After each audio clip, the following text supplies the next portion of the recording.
सध्या राज्यात मराठीचा मुद्दा पुन्हा आलेला आहे।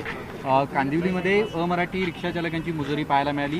त्यांनी आंदोलन सुरू केलेलं आहे, काल सुद्धा केलं आणि आज सुद्धा तशा पद्धतीचं आंदोलन केलं। मराठी भाषा बोलणार नाही म्हणून। मला असं वाटतं याची राज्य सरकारने गंभीरपणे दखल घ्यावी आणि आम्ही दखल घेतली मग तुम्ही बोलणार की आम्ही लॉ अँड ऑर्डर काहीतरी गडबड करतो।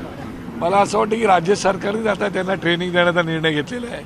प्रताप सरनाईक साहेब परिवहन मंत्री आहेत आपले, त्यांनी या विषयावरती निर्णय घेतलेला आहे आणि त्याप्रमाणे त्यांनी आता त्यांना मुदतवाढी दिलेली आहे। मुदतवाढ जर तुम्ही दिलेली असाल तर आता त्याप्रमाणे त्यांनी जर त्याची अंमलबजावणी नाही केली त्याच्यावर ॲक्शन व्हायला आवश्यक आहे। त्याप्रमाणे ॲक्शन काय घेणार ते आम्ही आता पाहतोय।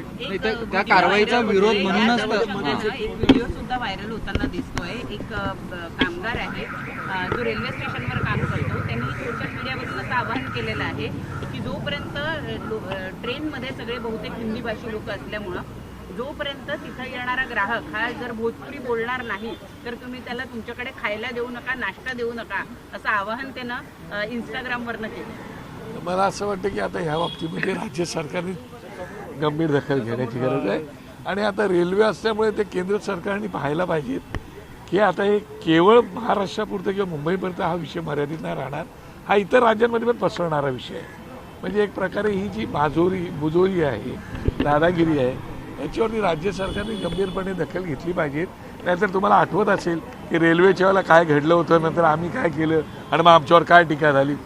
तोच प्रकार गुजरातमध्ये ज्यावेळेला झाला, भले रेल्वेचा नव्हता पण त्याच्याबद्दल कोण बोलत आहे, पण आम्ही जर काय केलं मराठी मुलांसाठी आणि महाराष्ट्रासाठी तर आमच्यावर टीका टिप्पणी होते। त्या बाबतीमध्ये राज्य सरकारने गंभीरपणे दखल घेतली पाहिजे। बाकी आम्ही घेतो दखल। नांदगावकर साहेब, आज सकाळपासून 3 वेगळे विषय जे आहेत ते शिवतीर्थावर आले। एमपीएससीचे विद्यार्थी असेल, कंत्राटदार असेल किंवा आता स्टुडंट ट्रेनर साठीचा जो मुद्दा असेल, शासनाकडून जे विषय सोडवले जायला पाहिजेत ते विषय थेट राज ठाकरेंकडून सोडवला जातात, हा विश्वास का वाटतो? नाही, मला ते दुर्दैव की सुदैव बोलावं हे मला कळत नाही, परंतु लोकांना राजसाहेबांच्याकडे काय यावं लागतं याचा विचार राज्य सरकारने गंभीरपणे करण्याची गरज आहे। मग आता जरा एमपीएससीचा विद्यार्थी आहे, काय एमपीएससीचे विद्यार्थी इथे येत आहेत, याचा अर्थ एमपीएससीच्या परीक्षा वेळेवर होत नाहीत, पेपर फुटत आहेत, अमुक तमुक बरेच विषय त्याला कनेक्टेड आहेत आणि म्हणून आज ते विद्यार्थी येऊन सगळे साहेबांना भेटून गेले।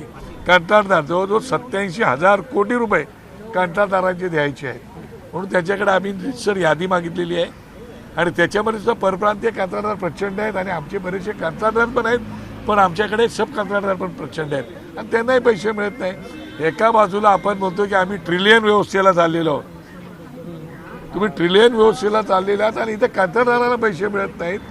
हळूहळू मला असं वाटते की पुढे कारभार ठप्प होईल आणि नंतर राहिला विषय बजाजचा, तो बजाजच्या मुलामुलीने आता तुम्हाला सांगितलं काय आहे ते, त्यांच्यावर अन्याय होता। माझ्याकडेच विषय संभाजीनगर माझ्याकडे असल्यामुळे मी तो विषय साहेबांकडे आणला होता।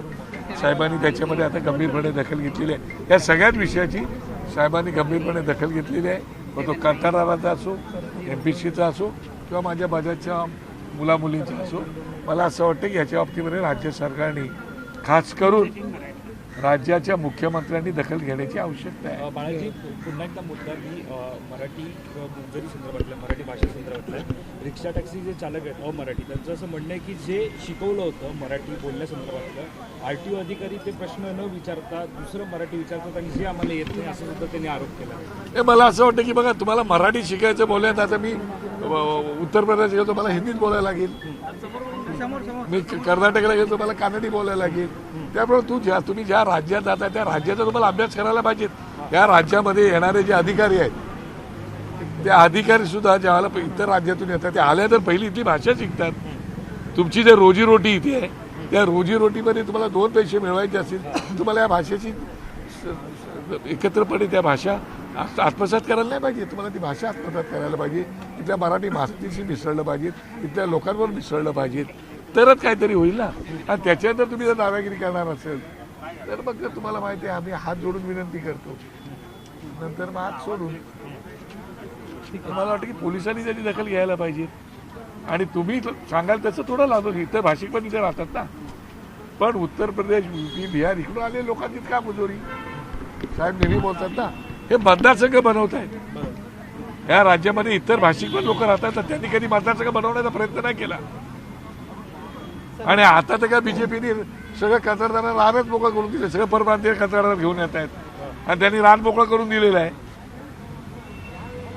त्याच्यामुळे सगळं जे काय चाललंय ते फार काही चांगलं चाललंय असं माहिती नाही. आणि ज्यावेळेला वेळ येईल त्यावेळेला ते बघणार नाही तुम्ही कुठल्या पक्षाचे कार्यकर्ते आहात, तुम्ही कोण आहात ते, तर सगळेच वाद होऊन जाणार सर आहे. प्रश्न असा आहे, छत्रपती शिवाजी महाराज पार्क जे आहे ते देखभाल दुरुस्तीसाठी MCA ने मागितलेलं आहे, पालिकेकडून ते व्यवस्थित मेंटेन केलं जात नाहीये. मला असं वाटतं की पालिकेचं बजेट खूप मोठं आहे. मी महानगरपालिकेत नगरसेवक होतो, तर पालिकेचं बजेट खूप मोठं आहे. आता तो 50-55 हजारचं बजेट आहे आणि एक महिना तुम्हाला करता येत नाही. केवढी लांछनास्पद गोष्ट आहे. मला असं वाटतं की महानगरपालिकेने सगळ्याच गोष्टी कंत्राटाच्या हातात देणं तर कोणाला तरी देणं उचित नाही मला वाटतं. ठीक आहे.